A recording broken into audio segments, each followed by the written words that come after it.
ഗണപതേ നമ. അവിഘ്നമസ്തു. എല്ലാവർക്കും നമസ്കാരം.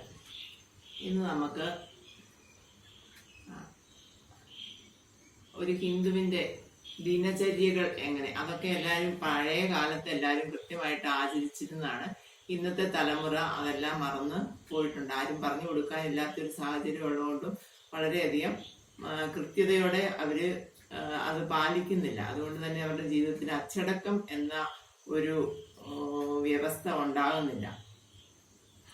അതിനെക്കുറിച്ച് നമുക്ക് ഇന്ന് ഒന്ന് പഠിക്കാം.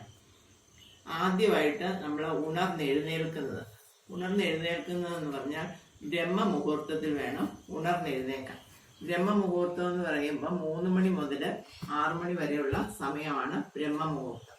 ഒരു 4:30 മണി വരെയൊക്കെ നമ്മുടെ തലച്ചോറ് ഉറങ്ങാനുള്ള ഹോർമോണിനെ സ്രവിക്കുന്നത്. ആ ഉറങ്ങാനുള്ള ഹോർമോൺ അത്രയും നേരം, അത് കഴിയുമ്പോൾ 4:30 കഴിയുമ്പോഴേക്കും നമ്മൾ ഉണരണം. അത് കഴിഞ്ഞാൽ ആ ഗ്രന്ഥി ബുദ്ധിയുടെ ഹോർമോണിനെയാണ് നമ്മുടെ ശരീരത്തിലേക്ക് പ്രവഹിക്കുന്നത്. അപ്പൊ ആ സമയത്ത് ഉണർന്ന് പ്രവർത്തിക്കുന്ന, ആ സമയത്ത് 4:30 മുതൽ ഇന്ന് പഠിക്കുന്ന കുട്ടികൾക്കും അതുപോലെ 4:30 മുതൽ നമ്മൾ പ്രവർത്തിക്കുന്ന പ്രവൃത്തികളും എല്ലാം വളരെ ഉയർന്ന നിലവാരത്തിലുള്ളതായിട്ട് മാറും. അതുകൊണ്ട് ആണ് എല്ലാവരും ബ്രാഹ്മമുഹൂർത്തത്തിൽ ഉണരണമെന്ന് നിഷ്കർഷിച്ചിട്ടുള്ളത്. അത് ഇന്നത്തെ കുട്ടികൾ ഒട്ടും പാലിക്കാത്ത ഒരു കാര്യമാണ്. അത് കുറെയൊക്കെയെങ്കിലും പാലിച്ച് ഒരു 6 മണി, അതായത് സൂര്യോദയത്തിന് മുമ്പെങ്കിലും എഴുന്നേൽക്കാൻ സാധിച്ചാൽ അത് കുട്ടികളുടെ ജീവിതത്തിൽ വളരെ മാറ്റങ്ങൾ വരുത്തും. അത് നമ്മുടെ മാതാപിതാക്കൾ അവർക്ക് പറഞ്ഞു കൊടുക്കണം. രണ്ടാമത്തേന്ന് പറഞ്ഞാൽ എണീക്കും മുമ്പ് നമ്മളെ കിടന്നു കഴിയുമ്പോൾ നമ്മുടെ ശരീരത്ത് ഉണ്ടാകുന്ന എനർജി, എഴുന്നേറ്റ് കഴിയുമ്പോൾ ഉണ്ടാകുന്ന എനർജി തമ്മിൽ വ്യത്യാസമുണ്ട്. അപ്പൊ ആ വ്യത്യാസം പെട്ടെന്ന് ഉണ്ടാകുമ്പോൾ അത് നമ്മുടെ ഹൃദയത്തെ ബാധിക്കും. ആ ഹൃദയത്തെ അത് ബാധിക്കാതിരിക്കാൻ പണ്ടുള്ളവര് വളരെ കാര്യമായിട്ടാണ്, അതായത് ആദ്യം നമ്മൾ ഐശ്വര്യമാണ് എല്ലാവരും ആഗ്രഹിക്കുന്നത്. അന്നേരം ആദ്യം എഴുന്നേറ്റ ഉടനെ തറയിൽ ഐശ്വര്യത്തിന്റെ അക്ഷരമായ ശ്രീ കുറിക്കുക. ശ്രീ കുറിച്ച് കൈകൊണ്ട് ശ്രീ എഴുതുക. അന്നേരം നമ്മുടെ കൈകൊണ്ട് ശ്രീ എഴുതി കഴിയുമ്പോൾ നമ്മുടെ കയ്യിലെ കൂടുതലായിട്ട് കിടന്നപ്പോൾ നമ്മുടെ ശരീരത്തുണ്ടായ കൂടുതൽ ഊർജ്ജം ഭൂമിയിലേക്ക് എർത്ത് ചെയ്തു പോകും. അപ്പൊ നമ്മുടെ ശരീരം നോർമലാകും. അതിനുവേണ്ടിയാണ് അങ്ങനെ ചെയ്യുന്നത്. പിന്നെ അടുത്തത് വലതുവശം തിരിഞ്ഞ് എഴുന്നേക്കണം. ഇടതുവശവും വലതുവശവും തമ്മിലുള്ള വ്യത്യാസം എന്ന് പറഞ്ഞാൽ ഇടതുവശത്തോട്ട് തിരിഞ്ഞു വേണം നമ്മൾ വൈകിട്ട് കിടക്കാനായിട്ട്. ഇടതുവശം തിരിഞ്ഞ് കിടന്നു കഴിയുമ്പോൾ നമ്മുടെ ശരീരം ലൂസാവും. ലൂസായി കഴിയുമ്പോൾ നമുക്ക് നല്ല ഉറക്കം കിട്ടും. അത് കഴിഞ്ഞിട്ട് ആ ലൂസായി കിടക്കുന്ന ശരീരത്തെ പിന്നെ എഴുന്നേൽക്കുമ്പോഴേക്കിന് ടൈറ്റ് ആയെങ്കിൽ മാത്രമേ നല്ല പുഷ്ടി ഉണ്ടാവുള്ളൂ ശരീരത്തിന്. ആ കർമ്മപുഷ്ടി ഉണ്ടാകാൻ വേണ്ടിയിട്ട് വലതുവശം തിരിഞ്ഞ് വലതു കൈ കൊണ്ട് പ്രസ് ചെയ്ത് ഇടത് കൈ കുത്തി വേണം എഴുന്നേക്കാനായിട്ട്. അതൊക്കെ നമ്മൾ സിമ്പിൾ ആയിട്ടുള്ള കാര്യങ്ങളാണ്. അതൊക്കെ ശ്രദ്ധിച്ചാൽ നമ്മുടെ ആരോഗ്യം വളരെയധികം പുഷ്ടിപ്പെടും. അടുത്ത കാര്യം എന്ന് പറഞ്ഞ് കിഴക്കോട്ട് തിരിഞ്ഞിരുന്ന് ആദ്യം ഓർക്കേണ്ടത് നമുക്ക് ജന്മം നിന്ന അമ്മയെ ഓർക്കണം. അത് കഴിഞ്ഞ് അച്ഛനെ ഓർക്കണം, ഗുരുവിനെ ഓർക്കണം. എന്നിവരെ ഓർത്ത് ഒന്ന് സ്മരിക്കുക. അവരെ, നമ്മളെ ആദ്യമായിട്ട് അക്ഷരം പഠിപ്പിച്ച ഗുരുവിനെയും അമ്മയും അച്ഛനെയും ഒന്ന് സ്മരിക്കണം. അത് കഴിഞ്ഞ് ഇടത് കൈപ്പത്തി വലത് കൈപ്പത്തിയും കൂടെ ചേർത്ത് പിടിക്കുക. ഇങ്ങനെ ചേർത്ത് പിടിച്ചിട്ട് അതിന്റെ അഗ്രത്തിലേക്ക് നോക്കി കര അഗ്രേ ലക്ഷ്മി, കരത്തിന്റെ അഗ്രത്തിൽ ലക്ഷ്മിയെ കാണണം. അതിന്റെ മധ്യഭാഗത്തായിട്ട് കര മധ്യേ സരസ്വതി, അതായത് മധ്യത്തിൽ സരസ്വതിയെയും അതിന്റെ മൂലത്തിൽ കൈപ്പത്തിയുടെ അറ്റത്ത് പാർവതി ദേവി, അതായത് ലക്ഷ്മി ദേവിയെയും സരസ്വതി ദേവിയെയും പാർവതി ദേവിയെയും നമ്മുടെ കയ്യിൽ തന്നെ ദർശിച്ച് ഇന്ന് എല്ലാ ഐശ്വര്യങ്ങളും ഉണ്ടാകണം, എല്ലാ വിദ്യയും ഉണ്ടാകണം, എല്ലാ അന്നവും ഉണ്ടാകണം എന്ന് നമ്മൾ കയ്യിലേക്ക് നോക്കി പ്രാർത്ഥിക്കണം.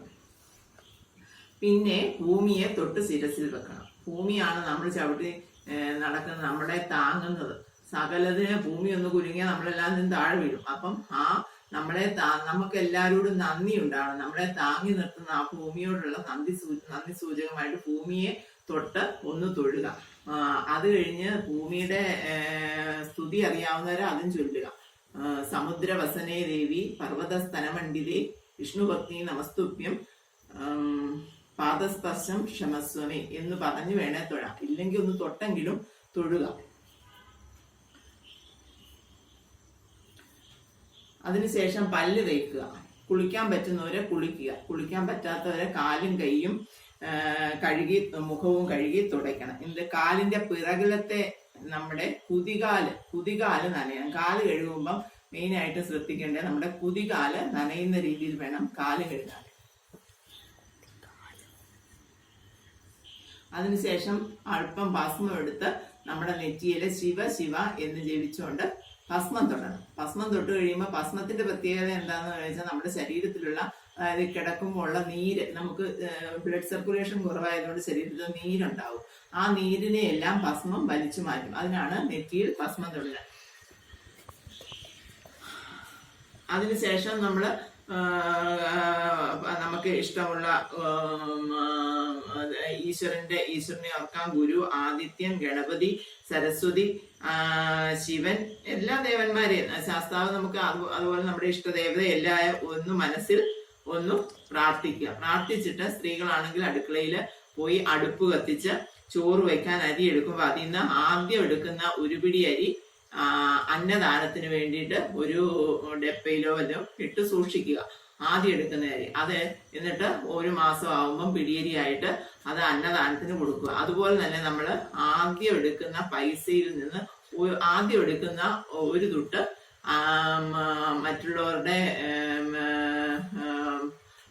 മറ്റുള്ളവർക്ക് ദാനം ചെയ്യാനായിട്ട്, അതായത് അസുഖങ്ങൾക്കുള്ള ദാനമായിട്ടും അന്നദാനത്തിനായിട്ടും അങ്ങനെയുള്ള ഒരു ഡപ്പ എടുത്തു വെച്ച് അതിനകത്തിട്ട് അത് കൊടുക്കുക.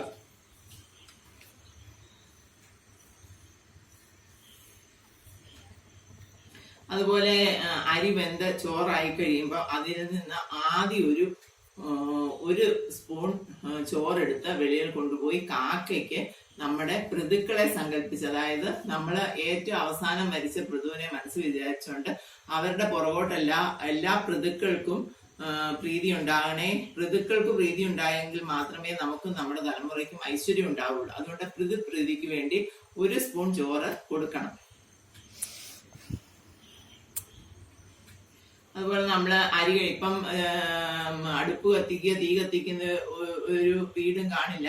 എന്നാലും നമ്മൾ ആദ്യം സ്റ്റൗ കത്തിച്ചിട്ട് ഈ കഴുകി വെച്ചിരിക്കുന്ന അരിമണിയിൽ നിന്ന് 2 മണി എടുത്ത് ആ തീയിലേക്കിട്ട് അഗ്നിയെ ഒന്ന് സ്മരിക്കണം. അതുപോലെ തന്നെ അടുത്ത ഒരു 2 മണി എടുത്ത് ഈ കലത്തിനൊന്ന് ചുറ്റിയിട്ട് ആ വെള്ളത്തിലേക്ക് ഇട്ട് പാർവതീ ദേവിയാണ് നമുക്ക് അന്നം തരുന്നത്. ആ അന്നദാതാവായ പാർവതീ ദേവി, അന്നപൂർണേശ്വരി ഒന്ന് സങ്കല്പിച്ച് ഇടുക.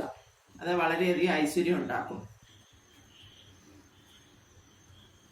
എണ്ണ തേക്കുമ്പോൾ ഹരി ഹരി എന്ന് പറഞ്ഞുകൊണ്ട് വേണം എണ്ണ തേക്കാനായിട്ട്. കുളിക്കുന്ന വെള്ളത്തില് ഗംഗ, യമുന, സരസ്വതി ഇവരെല്ലാം എല്ലാ നദികളെയും സങ്കല്പിച്ച് ആ വെള്ളം ശുദ്ധിയാക്കിയിട്ട് വേണം നമ്മൾ കുളിക്കാൻ. അതിപ്പം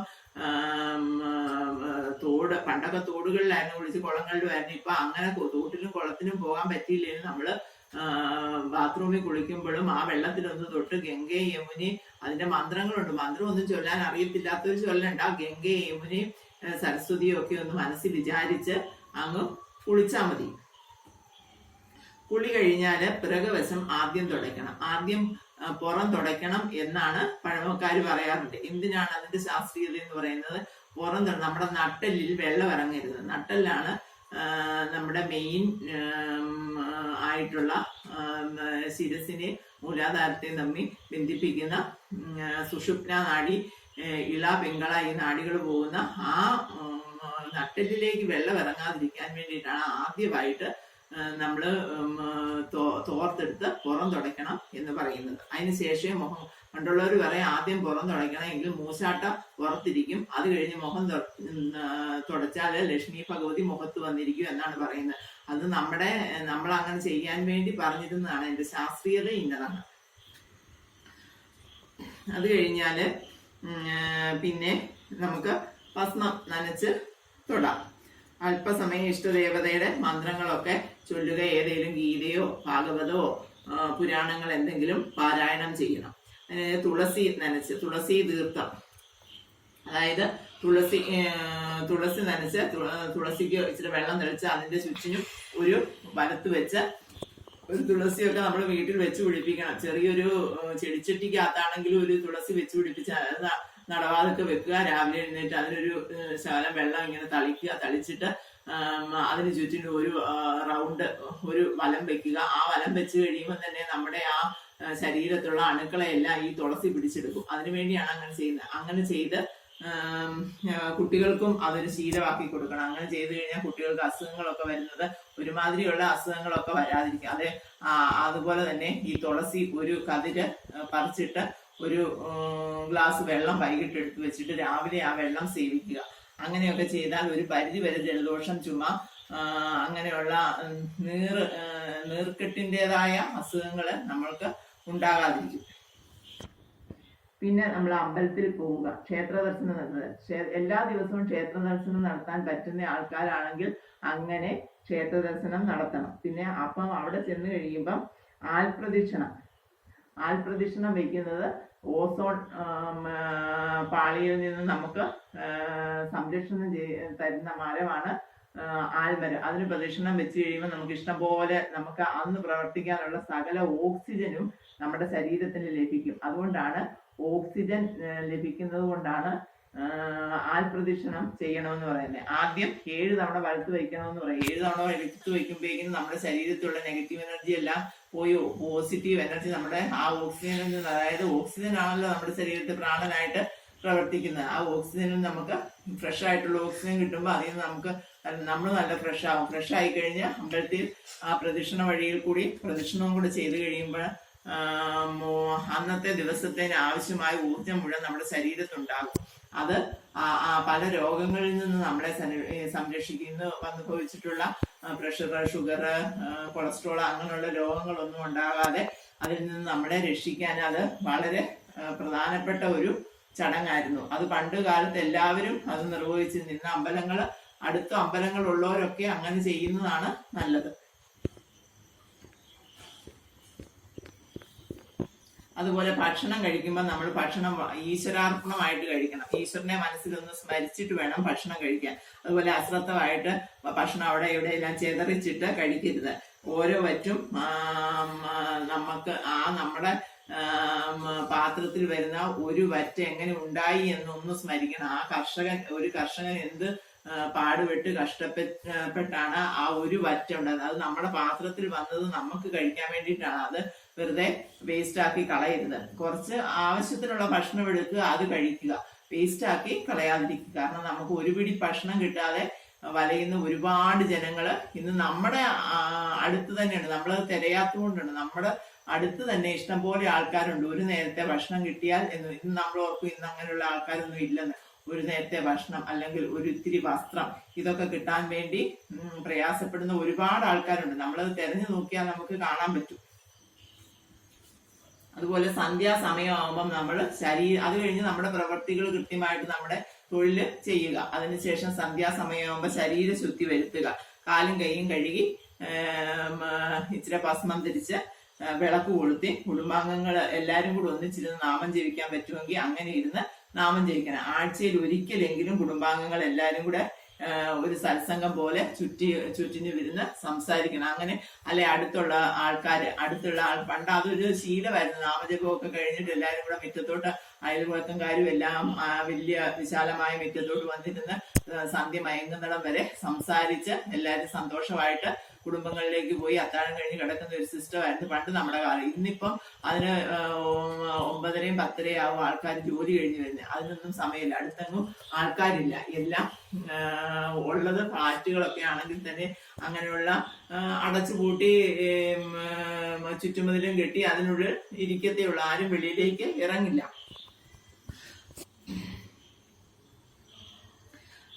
രാത്രി ഭക്ഷണം കഴിച്ച് ഉറങ്ങുന്നതിന് മുമ്പ് എന്തെങ്കിലും ഒരു പുരാണമോ ഒരു 2 വരിയെങ്കിലും വായിക്കുന്നത്. രാമായണം വായിക്കുന്നതാണ് ഏറ്റവും ഉത്തമം.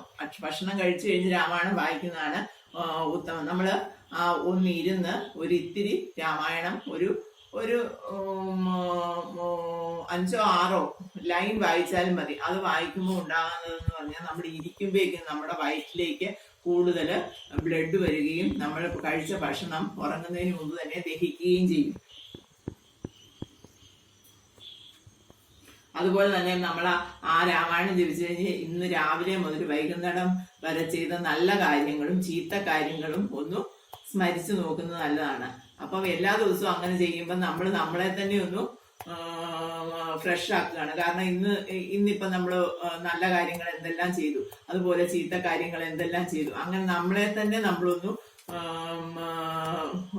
ഫ്രഷ് ആക്കിയാൽ അത് നാളെ പുലരുമ്പോൾ നമുക്ക് അത് ഓരോ ദിവസവും നമ്മളെ കടഞ്ഞെടുക്കുന്നതിന് തുല്യമാണ്. അതായത് ഓരോ ദിവസവും നമുക്ക് അന്നേരം നമ്മുടെ തെറ്റുകളും കുറ്റങ്ങളും കുറച്ച് നന്മയിലേക്ക് വരാനും ഈശ്വരനിലേക്ക് അടുക്കാനുമുള്ള ഒരു മാർഗമാണ് അത്.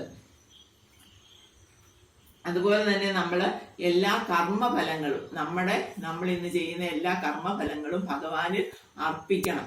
ഭഗവാനിൽ അർപ്പിക്കുക എന്ന് പറഞ്ഞാൽ ഇപ്പം നമ്മൾ രാവിലെ എഴുന്നേറ്റ് എല്ലാം ചെയ്തു കഴിഞ്ഞ് ഭക്ഷണം എല്ലാം കഴിഞ്ഞ് പോകുന്നതിന് മുമ്പ് ഭഗവാനെ ഒന്ന് സ്മരിക്കുക. അതുപോലെ ജോലി സ്ഥലത്ത് ചെന്നിരുന്ന ഭഗവാനെ ഒന്ന് സ്മരിച്ച് ജോലി തുടങ്ങുക.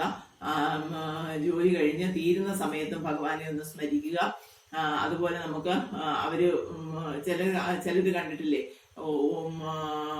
ജോലി കഴിഞ്ഞ് കൂലി കൊടുത്തു കഴിയുമ്പോൾ, അത് പണ്ടൊക്കെയുള്ള എല്ലാവരും അങ്ങനെ ചെയ്യുമായിരുന്നു. പണ്ട് കൂലി ആ പൈസ മേടിച്ചിട്ട് അവർ 2 കണ്ണിലും ഇങ്ങനെ തൊട്ട് ഒന്ന് നെഞ്ചത്ത് വെച്ച് നമസ്കരിക്കും. കൂലി അവർ ജോലി ചെയ്തതിന്റെ ഫലമായിട്ട് കിട്ടിയ കൂലിയാണെങ്കിൽ അത് ഭഗവാൻ തന്നതായിട്ടാണ് അവർ കാണുന്നത്. അങ്ങനെ ഇന്നത്തെ സിസ്റ്റം ഞാൻ ജോലി ചെയ്തിട്ടല്ലേ എനിക്ക് കൂലി കിട്ടിയേ എന്നുള്ള ഒരു രീതിയിലാണ് ഇന്നത്തെ സമയം. പക്ഷെ അതൊക്കെ വളരെ ഉത്തമമായ കാര്യങ്ങളാണ്.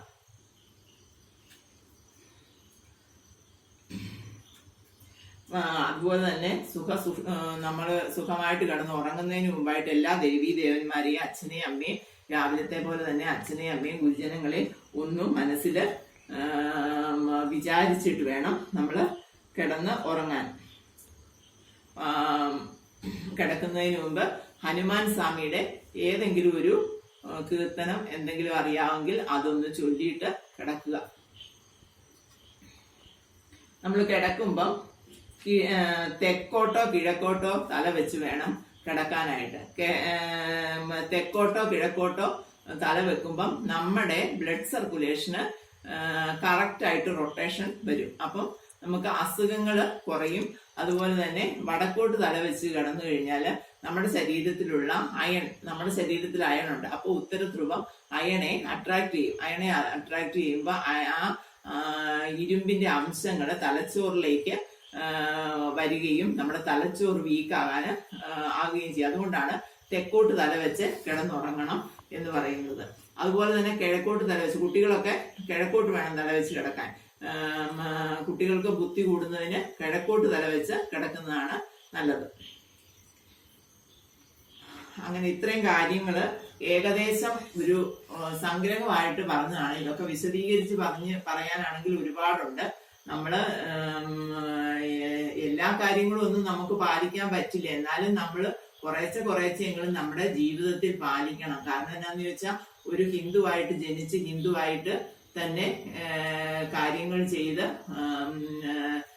ഈശ്വരന്റെ ആ തൃപ്പാദത്തിൽ എത്തിച്ചേരാനുള്ള ഒരു വഴി നമ്മൾ തെളിച്ചു കൊടുക്കണം. നമ്മൾ തന്നെ തെളിക്കണം. അത് ആരും നമുക്ക് കുട്ടിക്കാലത്തൊക്കെ മാതാപിതാക്കൾ തെളിച്ചു തരും, അതുപോലെ നാമം ജപിച്ചു വിടും. എന്നാലും നമ്മൾ നമ്മുടേതായ രീതിയിൽ അങ്ങനെയുള്ള നമ്മുടെ കർമ്മത്തിന്റെ കൂടെ തന്നെ നമുക്ക് ഭഗവാനിലെത്താനുള്ള ഒരു മാർഗം, ഒരു ആധ്യാത്മിക മാർഗം കൂടെ നമ്മൾ തിരഞ്ഞെടുത്ത് ആ വഴിയെ കൂടെ സഞ്ചരിക്കണം. എല്ലാം ഭഗവാനിൽ അർപ്പിച്ച് ചെയ്യുമ്പം ആ കർമ്മമെല്ലാം ധർമ്മമായി മാറും.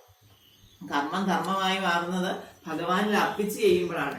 അപ്പം ധർമ്മത്തിന് ച്യുതി സംഭവിച്ചുകൊണ്ടിരിക്കുന്ന ഇന്നത്തെ കാലത്ത് ധർമ്മം എന്താണ്, അതിനെ സംരക്ഷിക്കുന്നതിന് വേണ്ടിയാണ് ഭഗവാൻ അവതാരങ്ങൾ എടുത്തിരിക്കുന്നത്. അപ്പൊ ആ ധർമ്മച്യുതി സംഭവിക്കാതിരിക്കാൻ നമ്മുടെ കുട്ടികളെ ഇതൊക്കെ ഒരു തവണയെങ്കിലും ഒന്ന് മനസ്സിലാക്കുന്ന രീതിയിൽ പറഞ്ഞു കൊടുത്താൽ, നമുക്കറിയാമെങ്കിലേ നമുക്ക് പറഞ്ഞു കൊടുക്കാൻ പറ്റും. നമ്മളിത് പഠിച്ചിട്ട് നമ്മൾ പറഞ്ഞു കൊടുക്കണം. ചെറിയ ചെറിയ കാര്യങ്ങൾ പറഞ്ഞു കൊടുത്താൽ മതി. നമ്മുടെ മുത്തശ്ശിമാരും പ്രായമുള്ളവരും ഒക്കെ പറഞ്ഞു തന്ന കാര്യങ്ങൾ ഒരുമാതിരി ഓർമ്മയുള്ളതൊക്കെ ആണെങ്കിലും നമ്മൾ കുട്ടികൾക്ക് പറഞ്ഞു കൊടുക്കണം. അല്ലെങ്കിൽ നമ്മുടെ അടുത്ത് മതപാഠശാലകളോ അതുപോലെ ബാലഗോകുലങ്ങളോ അങ്ങനെയൊക്കെ കാണും. എവിടെങ്കിലും വിട്ട് കുട്ടികളെ ആ ആധ്യാത്മികമായിട്ടുള്ള കാര്യങ്ങൾ കുറച്ചെങ്കിലും കുട്ടിക്കാലത്ത് തന്നെ പഠിപ്പിക്കാൻ ശ്രമിക്കണം. ഇന്ന് ഇത്രയും പറഞ്ഞുകൊണ്ട് ഇന്ന് ഇവിടെ നിർത്തുകയാണ്. സശങ്കചക്രം സകിരീടകുണ്ടലം സപീതവസ്ത്രം സരസീരുഭേക്ഷണം സഹാരവക്ഷസ്ഥല ശോഭികൗസ്തുവം നമാമി വിഷ്ണു ശിരസാ ചതുർഭുജ.